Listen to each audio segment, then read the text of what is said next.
কখনো গ্রামে, কখনো বাজারে, আবার কখনো চাষের জমিতে ভোটের ময়দানে একটানা জনসংযোগ চালিয়ে চাঁচল বিধানসভায় প্রচারের ঝড় তুলেছেন সিপিআইএম প্রার্থী আনোয়ারুল হক।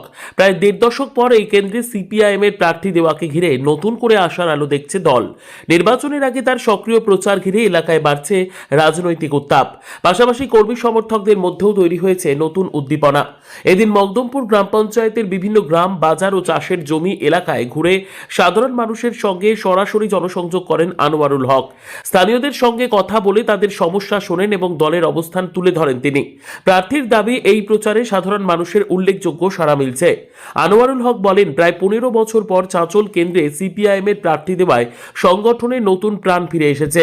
বহু পুরনো কর্মী যারা দীর্ঘদিন সক্রিয় রাজনীতি থেকে দূরে ছিলেন, তারাও আবার মাঠে নেমে পড়েছেন। ফলে গ্রাম থেকে বাজার সব জায়গাতেই লাল ঝান্ডার উপস্থিতি বাড়ছে। মকদমপুর অঞ্চলে আমরা সকাল 7টা থেকে টোটাল মকদমপুর অঞ্চলকে গ্রাম টু গ্রাম, মাঠে ঘাটে, রাস্তায় সব জায়গায় আমরা প্রচার স্টার্ট করেছি এবং তাতে লোকজনের প্রচুর সাড়া। এই পশ্চিমবাংলাকে আমরা দুর্নীতিমুক্ত, যেমন চুরি,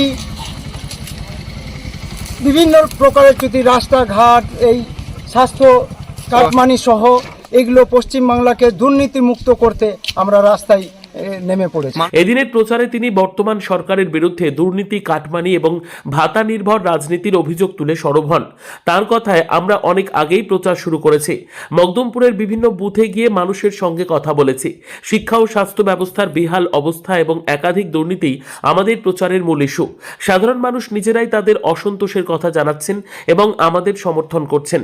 তিনি আরো জানান, নির্বাচনে জয়ী হলে স্বচ্ছ প্রশাসন গড়ে তোলা এবং সামগ্রিক উন্নয়নের উপরই জোর দেওয়া হবে। হ্যাঁ, মানুষের সঙ্গে কথা বলছি, তারা প্রচুর সাড়া দিচ্ছে এবং আমাদের কাছে নিজেরাই এগিয়ে আসছে যে এবার ওই ভাতা চাই না, এবার সুস্থ একটা রাজ্য চাই।